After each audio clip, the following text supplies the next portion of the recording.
வணக்கம் நேயர்களே, நீங்க கேட்டுக்கொண்டிருப்பது கமெண்ட்ரி 365.2. இன்னைக்கு நம்ம இந்த 8 மணி சீரிஸ்ல பார்க்க போறது பென்குயின் சீசன் 1 எபிசோட் நம்பர் 4. நடுவுல இந்த மாரோ ஜம்பிஸ் வந்தனால பென்குயின் சீரிஸை கவர் பண்ண முடியாம போயிடுச்சு. இப்போ மாரோ ஜம்பிஸோட பிரேக் டவுன் கம்ப்ளீட்டா முடிச்சிட்டேன். அதனால இனிமே பென்குயின் சீரிஸோட பிரேக் டவுன் கரெக்டா கவர் பண்ணிடலாம். சோ இப்போ எபிசோட் 4 ஓட பிரேக் டவுன் ஸ்டார்ட் பண்ணிடலாமா? ஓப்பனிங் எபிசோட் 3 ஓட எண்டிங்ல நதியா மறுபடியும் நம்ம ஆஸையும் சோஃபியாவும் சரவுண்ட் பண்ணிருப்பால. அப்பதான் விக்டரும் மாசா என்ட்ரி கொடுத்து நம்ம ஆஸை காப்பாத்திருப்பான். ஆனா அங்க விக்டர் வரதுக்கு முன்னாடி அந்த இடத்துல என்ன நடந்துச்சுன்னு இப்ப காட்டுறாங்க. இங்க நதியா மறுபடியும் நம்ம ஆஸ் கிட்ட என்னடா ஃபால்கோன் ஃபேமிலியோட சேர்ந்து மறுபடியும் எங்க முதுகுல குத்தலான்னு பாக்குறான்னு கேட்க, இதை கேட்ட நம்ம ஆஸ் எப்படியாச்சும் அந்த இடத்துல கேமை சேஞ்ச் பண்ணி ஆகணும்னு நீங்க என்ன மறுபடியும் தப்பாவே புரிஞ்சுக்கிட்டீங்க. நான் எப்படியாச்சும் சோஃபியாவை ஏமாத்தி பிளிஸோட கண்ட்ரோல் உங்ககிட்ட கொடுக்கறதுக்காக தான் இதெல்லாம் பண்ணேன். நான் இன்னமும் மெரோனிக்காக தான் வேலை செஞ்சுட்டு இருக்கேன்னு அப்படியே கேமை சேஞ்ச் பண்ண. இதை கேட்ட மெரோனி ஆஸை நம்பி மறுபடியும் ஏமாந்துட கூடாதுன்னு சோஃபியா கிட்ட ஆஸ் தான் ஆல்பர்ட்டோவை கொன்னதுன்னு உண்மையை உடைச்சிடுறா. அப்ப அந்த இடத்துல நம்ம ஆஸை பார்த்து சோஃபியா ஒரு லுக்கு கொடுப்பா பாருங்க. நம்ம ஆஸ்க்கு அந்த இடத்துல என்ன பண்றதே தெரியாம என்னென்னமோ சொல்லி சமாளிக்க தான் பாப்பாரு. கரெக்டா அந்த இடத்துல விக்டர் நம்ம ஆஸ் எப்படியே காப்பாத்தி கூட்டிட்டு போயிடுறான். அப்ப அந்த கிராஷ் அப்ப சோஃபியாக்கு மண்டையில பயங்கரமா அடிபட்டுருது. இருந்தாலும் மெரோனி கிட்ட இருந்து எப்படியே தப்பிச்சு ஒரு ஓரத்துல போயிட்டு அவளோட சைக்காட்டிஸ்ட் ஜூலியன் ரெஸ்க்யூ கால் பண்ணி இத பண்ணது எல்லாமே ஆஸ்ன்னு சொல்லி கான்ஷியஸ்ல இருந்து விழுந்துடுறா. தென் இப்பதான் நமக்கு சோஃபியாவோட ஃபிளாஷ்பேக்கை ப்ளே பண்ணி காட்டுறாங்க. இங்க சோஃபியா அவளோட அம்மாவோட ஃபால்கோன் ஃபவுண்டேஷனோட சேர்மனா இருந்து ஸ்பீச் கொடுத்துட்டு இருப்பா. அது என்ன மாதிரியான ஒரு ஃபவுண்டேஷன்னா, சோஃபியாக்கு ஒரு 9 வயசு இருக்கும்போது அவங்க அம்மா டிப்ரெஷனால இறந்திருப்பாங்க. சோ அதனால அந்த மாதிரி யாருமே டிப்ரெஷன்ல இறந்துடக்கூடாதுன்னு சோஃபியாவும் அவளோட அப்பாவும் சேர்ந்து உருவாக்கின ஃபவுண்டேஷன் தான் இந்த இசபெல்லா ஃபவுண்டேஷன். இந்த ஒரு ஸ்பீச்சை கொடுத்துட்டு சோஃபியா நம்ம ஆஸோட தான் கிளம்பிட்டு இருப்பா. ப்ரீவியஸ் எபிசோட்லயே பார்த்திருப்பீங்க, நம்ம ஆஸ் சோஃபியாவோட பர்சனல் டிரைவரா இருந்திருக்காரு. ஒரு டிரைவரா தான் நம்ம ஆஸ் ஃபால்கோன் ஃபேமிலிக்கு வேலை செஞ்சுட்டு இருந்திருக்காரு. சோ இங்க காரை பார்க்கிங்ல இருந்து எடுத்துட்டு வர நம்ம ஆஸ் போக அந்த டைமிங்ல ஒரு ரிப்போர்ட்டர் நம்ம சோஃபியா கிட்ட ஹெல்ப் கேட்டு வந்திருப்பாங்க. அந்த ரிப்போர்ட்டர் யாருன்னா சம்மர் கிளெயின்சன். இவங்க காமிக் புக்ல காத்தம் சிட்டியோட ஒரு டாப் ரிப்போர்ட்டரா இருந்திருக்காங்க. ஆனா இங்க அவங்க ஒரு ரிப்போர்ட்டரா இப்பதான் வளர்ந்துட்டு வந்திருக்காங்கன்னு நினைக்கிறேன். ஏன்னா சோஃபியாக்கு அவங்க ஒரு ரிப்போர்ட்டர்னே தெரிஞ்சிருக்காது. சோ அதனால உங்களுக்கு என்ன ஹெல்ப் வேணும்னு கேட்க அந்த ரிப்போர்ட்டர் சோஃபியா கிட்ட லாஸ்ட் வீக் தான் யொலாண்டா ஜோன்ஸ்னு ஒரு பொண்ணு தூக்கு மாட்டி சூசைட் பண்ணிக்கிட்டா. அண்ட் இதே பேண்ட்ல ஒரு 10 வருஷமா நிறைய பொண்ணுங்க இறந்து போயிட்டு இருக்காங்க. லைக் சோஃபியாவோட அம்மா எப்படி இறந்து போனாங்களோ அந்த மாதிரி. ஆல்சோ யொலாண்டா ஜோன்ஸ் கார்மன் ஃபால்கனோட ஐஸ்பர்க் லான்ஸ்ல வேலை செஞ்சான்னு சொன்னதுமே சோஃபியாக்கு இவங்க ரிப்போர்ட்டர்னு தெரிஞ்சிருது. அதனால எதுவுமே சொல்லாம அங்க இருந்து கிளம்பி வந்துடுறா. அவ என்னதான் அந்த ரிப்போர்ட்டர் கிட்ட எதுவுமே சொல்லாம வந்திருந்தாலும் இன்னமும் அவங்க அம்மா இறந்து போனது அவளுக்கு ஒரு சந்தேகமா தான் இருக்கு. தென் வீட்டுக்கு போன சோஃபியா அவங்க ஃபேமிலி போட்டோவை பார்த்துட்டு இருக்கும் போதே அவளுக்கு அவங்க அம்மா எப்படி இறந்து போனாங்கன்னு யோசிச்சு பாக்குறா. அப்ப அவளோட சின்ன வயசுல அவ ஆல்பர்ட்டோட கண்ணாமூச்சி விளையாட்டு இருக்கும் போது அவ ஆல்பர்ட்டோவை தேடிக்கிட்டே அவளோட அம்மா ரூமுக்கு வந்துடுறா. அந்த ரூம்ல அவங்க அம்மா தூக்கு மாட்டி இறந்து போன விஷயத்த அவ யோசிச்சுட்டு இருக்கும் போதே அப்போ அந்த இடத்துல கார்மன் ஃபால்கன் டின்னர் சாப்பிடுறதுக்காக உள்ள வர சோஃபியாவும் அதை பத்தி யோசிக்காம விட்டுறா. தென் டின்னர் சாப்பிடுறதுக்காக பிளேட்ஸ் எடுத்து வச்சிட்டு இருக்கும் போதே ஆல்பர்ட்டோக்கு இது மெசேஜ் வந்ததும் அவன் கிளம்பி போயிடுறான். அவன் கிளம்பி போனதை பார்த்தது நம்ம கார்மனுக்கு பயங்கர கடுப்பாயிடுது. அதனால கார்மன் சோஃபியா கிட்ட ஆல்பர்ட்டுக்கு கொஞ்சம் கூட பொறுப்பே இல்ல, அதனால எனக்கு அப்புறம் ஃபால்கன் ஃபேமிலி நீ தான் ரூல் பண்ணணும்னு சொல்லியிருப்பாரு. ஏன்னா கார்மனுக்கு சோஃபியா மேல அவ்வளவு நம்பிக்கை இருக்கு. சோஃபியாக்கு அதை கேட்டது ரொம்ப சந்தோஷமா தான் இருக்கு. ஆனா வாயை வச்சுன்னு சும்மா இல்லாம அவங்க அம்மாவை பத்தி கேட்க ஆரம்பிச்சிருப்பா. சின்ன வயசுல எங்க அம்மா டிப்ரெஷனால தான் இறந்ததா நீங்க சொன்னீங்க, ஆனா எனக்கு ஞாபகம் இருக்க வரைக்கும் அவங்க டிப்ரெஷனா இருந்த மாதிரி நான் பார்த்ததே இல்லைன்னு சொல்ல, இதை கேட்டதும் கார்மனுக்கு அந்த முகமே மாறி இருக்கும். அண்ட் பெருசா சோஃபியாக்கு ஆன்சரும் பண்ணிருக்க மாட்டாரு. அதனால சோஃபியா அடுத்த நாள் காலையில ஆல்பர்ட்டோவை ஐஸ்பர்க் லான்ச்சர்ல டிராப் பண்ணும்போது ஆல்பர்ட்டோ கிட்ட நம்ம அப்பாவுக்கு அம்மாவை தவிர வேற யாரு கூடயாச்சும் தொடர்பு இருக்கான்னு கேட்டிருப்பா. இதை கேட்ட ஆல்பர்ட்டோ பெருசா அதை பத்தி எதுவுமே சொல்லாம நம்ம வாழ்ற வாழ்க்கை ஒரு நல்ல வாழ்க்கையா தானே வாழ்ந்துட்டு இருக்கும், அதனால நீ தேவையில்லாம அப்பாவோட சந்தேகப்படாதுன்னு சொல்லிட்டு போயிடுறான். பட் இதுதான் சோஃபியா அந்த டாபிக்கை விடுற மாதிரியே இல்ல. அதனால அன்னைக்கு நைட்டே அந்த ரிப்போர்ட்டரை பார்த்து பேசுறதுக்காக ஆஸ் கூட்டிட்டு போயிருப்பா. இதுதான் சோஃபியா அவளோட லைஃப்ல பண்ண பெரிய தப்பு. இது ரிப்போர்ட்டர் டைரக்டா மீட் பண்ணதான்னு கேட்டீங்கன்னா அது இல்ல, கூட நம்ம ஆஸை கூட்டு போனது. ஏன் சொல்றோம் உங்களுக்கு போக போக புரியும். தென் அந்த ரிப்போர்ட்டர் நம்ம சோஃபியா கிட்ட இறந்து போன எல்லாருமே தூக்கு மாட்டி சூசைட் பண்ணிக்கிட்டதா தான் போலீஸ் ரிப்போர்ட் பண்ணிருக்காங்க. ஆனா இறந்து போன எல்லாரோட கழுத்துல இருக்கிற மார்க்ஸ் நோட் பண்ணா அது எதுவுமே தூக்கு மாட்டி இறந்து போன மாதிரி இல்ல, யாரோ அவங்கள சித்திரவதை பண்ணி கழுத்தை நெரிச்சு கொலை பண்ண மாதிரி தான் இருக்குன்னு அவங்க கலெக்ட் பண்ணி வச்சு இந்த டாக்குமெண்ட்டை நம்ம சோஃபியா கிட்ட காமிக்கிறாங்க. அதை பார்த்ததும் சோஃபியா அவளோட சின்ன வயசுல அவங்க அம்மா இறந்து போனப்போ அவங்களோட கையில இதே மாதிரியான ஒரு மார்க் இருந்திருக்கும். அந்த இடத்துல கார்மன் ஃபால்கன் நம்ம சோஃபியாவை காம் டவுன் பண்ணிட்டு இருப்பாரு. அப்ப அவரோட கையில பிளட் மார்க்கை நம்ம சோஃபியா நோட் பண்ணிருப்பா. அது இப்போதான் நம்ம சோஃபியாக்கு புரியுது அவளோட அப்பா தான் இது எல்லாத்தையும் பண்ணிட்டு இருந்தாருன்னு. பட் இருந்தாலும் சோஃபியா அந்த ரிப்போர்ட்டர் கிட்ட நீ வெறும் சாதாரண ஜூனியர் ரிப்போர்ட்டர் தான், நீ வச்சுக்க ரிப்போர்ட்ல உண்மை என்னால நம்ப முடியாது, அதனால நீ இப்பவே இடத்த காலி பண்ணி இல்ல என்னோட ஃபேமிலியை உனக்கு கொண்டுடுன்னு மிரட்டிட்டு தான் போயிருப்பாளே. இதன் அடுத்த நாள் கார்மன் ஃபால்கனோட பர்த்டே பார்ட்டி எல்லாருமே என்ஜாய் பண்ணிட்டு இருக்காங்க. அந்த பார்ட்டி அப்பதான் நம்ம ஆஸ் கார்மன் கிட்ட நேத்து சோஃபியா ரிப்போர்ட்டரை பார்த்து பேசின விஷயத்த சொல்லிருப்பாருன்னு நினைக்கிறேன். ஏன்னா நம்ம சோஃபியா மேன்ஷனுக்குள்ள நம்ம ஆஸை பார்த்ததும் நீங்க என்ன பண்றீங்கன்னு கேட்டிருப்பா. சோ அப்ப மேன்ஷனுக்குள்ள ஒரு சாதாரணமான டிரைவர்ல உள்ள வரக்கூடாதுன்னு இருக்குது போலங்க. அதுக்கு நம்ம ஆஸ் சோஃபியா கிட்ட உங்க அப்பாவை நான் கூப்பிட்டாருன்னு சொல்ல சோஃபியாக்கு ஏதோ ஒன்னு தப்பா தெரியுது. தென் கார்மன் சோஃபியாவை தனியா கூட்டிட்டு வந்து அந்த ரிப்போர்ட்டரோட நீ ஏன் போய் பேசின, அவங்க எல்லாருமே அந்த கேஸோட என்ன லிங்க் பண்ணி என்னதான் ஒரு கொலையாளியா ஃப்ரேம் பண்ண பாக்குறாங்க, நீயும் இப்ப என்ன சந்தேகப்பட ஆரம்பிச்சியா நம்ம சோஃபியா பத்தி கேட்க, சோஃபியா ஆரம்பத்துல நான் உங்களை அப்பெல்லாம் பார்க்கலன்னு தான் சொல்லியிருப்பா. பட் இருந்தாலும் அம்மா இறந்து போன அப்போ அவங்க கையில ஒரு மார்க் இருந்தது, அதே மாதிரியான ஒரு பிளட் மார்க் உங்களோட கையிலேயே நான் பார்த்தேன். அந்த ஒரு விஷயம் தான் எனக்கு ரொம்ப சந்தேகமா இருக்கு. பட் இருந்தாலும் அது ஒரு ரேண்டமான மார்க்காவே இருக்கலாமேன்னு சொல்லி சமாளிக்க பார்க்க கார்மனுக்கு இப்பவே புரிஞ்சிச்சு சோஃபியா இதுக்கு மேல நம்ம என்ன சொன்னாலும் நம்ப மாட்டானு. அதனால இதனால கார்மன் சோஃபியா கிட்ட உனக்கு என்னாச்சு சோஃபியா, உனக்கும் உங்க அம்மா மாதிரி உடம்பு சரியில்லையா என்ன, இந்த பார்ட்டியை என்ஜாய் பண்றேன்னு உடம்ப வீணாக்கிக்காம ஒழுங்கா போயிட்டு வீட்டுல ரெஸ்ட் எடுன்னு சொல்லிடுறாரு. சோ இப்போ அவங்க அப்பா சொன்ன மாதிரி சோஃபியா அவளோட வீட்டுக்கு நம்ம ஹாஸோட தான் போயிட்டு இருப்பா. போற வழியில இவங்களோட காரை போலீஸ் பிளாக் பண்ணி என்ன எதுனே கேட்காம சோஃபியாவை அரெஸ்ட் பண்ணிடுறாங்க. நம்ம ஹாஸ் முடிஞ்ச வரைக்கும் அதை தடுக்க தான் பாக்குறாரு. பட் இருந்தாலும் அவரால் முடியல. ஏன்னா அவர் வெறும் ஒரு கார் டிரைவர் தான். தென் அடுத்த நாள் காலையில சோஃபியா தான் இந்த 7 பொண்ணுங்களையும் கொலை பண்ணி தூக்குல தொங்க விட்டுருக்கான்னு ஹெட் நியூஸ்லயே பப்ளிஷ் ஆகுது. அண்ட் இந்த நியூஸ் பேப்பர்ல நம்ம சோஃபியாவை ஹேங்மேன் மென்ஷன் பண்ணிருப்பாங்க. ஆனா உண்மையான ஹேங்மேன் யாருன்னு நமக்கு தான் தெரியும்.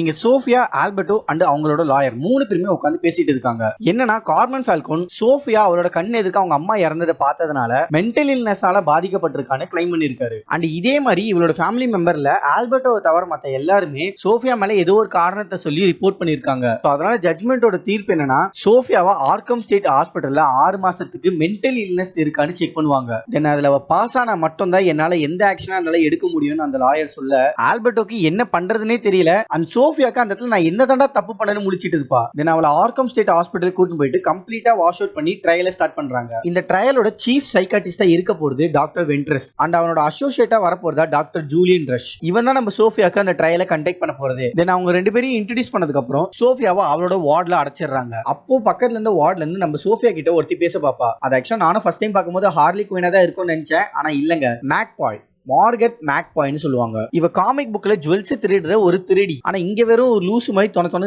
பேசிட்டு இருக்க மாதிரி தான் காமிச்சிருக்காங்க. அண்ட் மென்டல் இல்னஸ்லயும் பாதிக்கப்பட்டிருக்கான்னு நினைக்கிறேன். தென் லஞ்ச் டைம் அப்போ இவ தான் நம்ம சோஃபியாவை பக்கத்துல உட்கார வச்சுப்பாளே. ஏன்னா மத்த எல்லாருமே அவளை ஹேங்மேன் சொல்லி ஒதுக்கிட்டு இருப்பாங்க. தென் இப்போதான் எல்லாருக்குமே அந்த இடத்துல பிளிஸ் கொடுத்துட்டு இருக்காங்க. எபிசோட் 3லயே நம்ம சோஃபியா சொல்லிருப்பா ஆர்க்கம் ஸ்டேட்ல எல்லாரையும் கண்ட்ரோல் பண்றதுக்காக தான் இந்த பிளிஸ் உருவாக்குனதுன்னு. அந்த பிளிஸ் வாங்கும் போது கூட மேக்பாய் கேண்டீன் தான் மென்ஷன் பண்ணிருப்பா. சோ இதை எல்லாருக்குமே டெய்லியும் கொடுத்து டாக்டர் வென்ட்ரஸ் இவங்களை இப்படி மாத்திருக்கான் போலங்க. தென் அந்த இடத்துல ஒருத்தி மட்டும் செயின் பண்ணாம சுத்தி இருப்பா. அவ பேர் ஆபின் தான் மென்ஷன் பண்ணிருக்காங்க. அவளை பார்த்தது சோஃபியா அவ செயின் பண்ணி இல்லன்னு கத்தி தான் சொல்லிருப்பா. ஆனா அது எல்லாமே பிளான் பண்ணி தான் ஆபி அங்க இறக்கி இருக்காங்க போல. ஏன்னா இந்த ஓரத்துல நோட் பண்ணீங்கன்னா தெரியும் ஒரு சைக்காட்டிஸ்ட் இருக்காரு, கூட காட்ஸ் தான் இருக்காங்க. ஆனா யாருமே ஆபியை தடுத்து இருக்க மாட்டாங்க. தென் ஆபிக்கு சோஃபியா மேல என்ன கடுப்புன்னு தெரியல, போட்டு பொளந்துடுறா. சோ அதனால எல்லாரையும் வார்டுக்கு அனுப்பிட்டு ஜூலியன் ரஷ் சோஃபியா கிட்ட இப்போயாச்சும் உண்மையை சொல்லு, நான் உனக்கு ஹெல்ப் பண்றேன்னு சொல்ல. பட் சோஃபியா ஸ்டில் இது எல்லாமே பண்ணது எங்க அப்பா தான் சொல்றா. சோ அதை எப்படியாச்சும் மாத்தணும்னு இவள் அடிச்சு ஆபியை ஒரு செயின்ல கட்டி சோஃபியா கிட்ட ஃபோர்க்க கொடுத்து அவளை உண்மையான ஒரு கில்லரா ஃப்ரேம் பண்ண பாக்குறாங்க. பட் சோஃபியா அதை புரிஞ்சுக்கிட்டு அந்த மாதிரியான வயலன்ஸ்க்குள்ள அவ இறங்கல. பட் ஆபி சோஃபியா கிட்ட இருந்து ஃபோர்க்க புடுங்கி தன்னை தானே குத்திக்கிட்டு இறந்து போயிடுறா. ஏன்னா ஆபி இறந்து போகிறதுக்கு முன்னாடி சோஃபியா கிட்ட எனக்கு குத்தி கொன்னுடுன்னு கெஞ்சி இருப்பா. ஏன்னா அந்த அளவுக்கு ஆர்க்கம் ஸ்டேட் ஹாஸ்பிட்டல்ல சித்திரவதை பண்றானுங்க. சோ ஆபியை இப்ப சோஃபியா கொன்னுட்டா. அதனால சும்மா இருப்பானுங்களா, போடு எலக்ட்ரிக்கல் ட்ரீட்மெண்ட் போடு சித்திரவதை பண்றானுங்க. அண்ட் ஒவ்வொரு வாட்டியும் அவளுக்கு எலக்ட்ரிக்கல் ட்ரீட்மெண்ட் கொடுக்கும் போதும் அந்த வாட்ஸோட வேல்யூவை இன்க்ரீஸ் பண்ணிட்டே போறானுங்க. லைக் எந்த அளவுக்குனா அவளோட ஸ்கின்னே பேர்ன் ஆகுது, அந்த அளவுக்கு சித்திரவதை பண்றானுங்க. அதனால ஒரு கட்டத்துக்கு மேல என்ன ஆகுதுன்னா அவ இருக்கிற வார்டு அவங்க அம்மாவோட பெட்ரூம் மாதிரியே மாறுது. ஆல்சோ அவங்க அம்மா எப்படி தூக்கு மாட்டி இறந்து போனாங்களோ அதே மாதிரி இவளையும் யாரோ தூக்கு மாட்டி கொலை பண்ற மாதிரி நைட் மார்ஸ்லாம் வருது. சோ அந்த நைட் மார்ல இருந்து எழுஞ்சிக்கும் போது தான் அவ தன்னோட கழுத்தை கீறிக்கிறாளே. தென் சோஃபியா இப்ப அவளோட 6 மாச ட்ரையலை ஃபினிஷ் பண்ணிட்டா. சோ இப்ப அவளை பாக்கிறதுக்காக ஆல்பர்ட் அங்க வந்திருப்பான். நல்லவேளை அந்த ட்ரையல் இப்ப முடிஞ்சிடுச்சு, சோஃபியா உயிரோட வீட்டுக்கு போயிடுவான்னு நான் நினைச்சேன். பட் டாக்டர் வென்ட்ரஸ் இவளோட ரிப்போர்ட்டை கம்ப்ளீட்டா சேஞ்ச் பண்ணி இவளோட ட்ரையலை இன்க்ரீஸ் பண்ணிருக்கான். அந்த விஷயத்தை சொல்லிட்டு போகிறதுக்காக தான் ஆல்பர்ட் இந்த இடத்துக்கு வந்திருக்கானே. ஆக்சுவலா ஆல்பர்ட்டாவால இங்க எதுவுமே பண்ணிருக்க முடியாது. ஏன்னா மொத்த கண்ட்ரோல் கார்மன் ஃபால்கோன் கிட்ட தான் இருக்குது. அவனுக்கு கீழே தான் இந்த டாக்டர் வென்ட்ரஸும் வேலை செய்யறான். சோ தன்னை யாராலையும் காப்பாற்றவே முடியாதுன்னு அவளுக்கு புரியுது. அதனால அமைதியா ஓரத்துல உட்காந்து இருக்கும் போது மேக்பாய் வாய வச்சு சும்மா இல்லாம சோஃபியா கிட்ட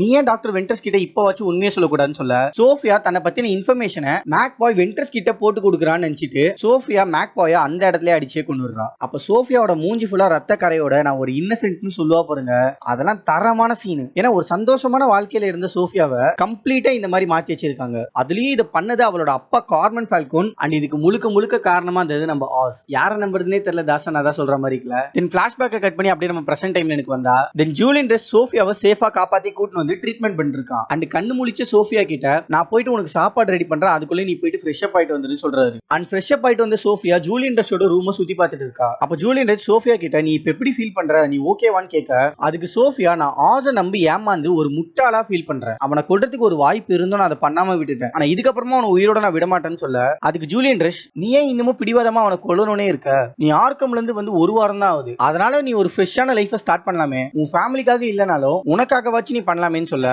இதை கேட்டதும் சோஃபியாக்கு என்னோட அப்பா எனக்கு மென்டல் இல்னஸ் இருக்குன்னு சொல்லி கிளைம் பண்ணாரு. அண்ட் டாக்டர் வென்ட்ரஸ் என்னோட ரிப்போர்ட்டை மாத்தி 10 வருஷமா என்ன ஆர்க்கம் ஸ்டேட்லயே அடைச்சு வச்சிருந்தான். அண்ட் ஆசோ இப்ப என்ன ஏமாத்திட்டு போயிட்டான். இப்ப நீயும் என்ன ஏதோ ஒரு காரணத்தை சொல்லி காத்தமை விட்டு வெளியில அனுப்ப பாக்குற. இன்னும் உங்களை மாதிரி எத்தனை பேர் தான் என்ன குறை சொல்லிட்டே இருக்க போறீங்க. ஆனா நீ சொன்னதுல ஒன்னே ஒன்று மட்டும் கரெக்ட், ஃபால்கோன் ஃபேமிலி கண்ட்ரோல் எடுக்கிறதுக்கு நாளையில இருந்து ஒரு புது லைஃப் ஸ்டார்ட் பண்றேன்னு சொல்லி சோஃபியா அங்க இருந்து கிளம்பி ஃபால்கோன் மேன்ஷனுக்கு வந்துடுறா. அங்க லூகா ஃபால்கனோட தலைமையில ஒரு டின்னர் பார்ட்டி நடந்துட்டு இருக்கும். அதுல சோஃபியாவை யாருமே இன்வைட் பண்ணலனாலும் அவ அதுல ஜாயின் ஆயிருப்பா. அண்ட் லூகா டின்னர் ஸ்டார்ட் பண்றதுக்கு முன்னாடி ஒரு ஸ்பீச் கொடுத்துருக்கும் போது நடுவுல சோஃபியா இன்டரப்ட் பண்ணி கடைசியா நம்ம எல்லாருமே இதே மாதிரி சந்தோஷமா கார்மன் ஃபால்கனோட பர்த்டே பார்ட்டில தான் இருந்தோம். ஆனா அதுக்கப்புறம் என்ன நடந்துச்சுன்னு உங்க எல்லாருக்குமே தெரியும். நான் ஒரு 7 பொண்ணுங்களை கொன்னுட்டேன்னு ஃப்ரேம் பண்ணிட்டாங்க. அதுக்கு காரணம் என்னோட அப்பா கார்மன் ஃபால்கன் தான். பட் நான் உங்க எல்லாரையும் நம்பி நீங்க எனக்கு சப்போர்ட் பண்ணுவீங்கன்னு. ஆனா ஆல்பர்ட்டோவை தவிர மத்த எல்லாருமே என் மேல பொய்யான ரிப்போர்ட் எழுதி கொடுத்திருந்தீங்க. அது எல்லாமே எங்க அப்பா தான் உங்களை ஃபோர்ஸ் பண்ணி பண்ண வச்சதுன்னு நினைச்சேன். ஆனா இப்போ எனக்கு அது எல்லாமே புரிஞ்சிருச்சு. சோ நாள்ல இருந்து நான் ஒரு புது லைஃப் ஸ்டார்ட் பண்ணலாம்னு எல்லாருக்குமே டோஸ்ட் பண்ணிருப்பா. தென் அன்னைக்கு நைட்டே ஒரு ரூமோட விண்டோவை மட்டும் ஓபன் பண்ணிட்டு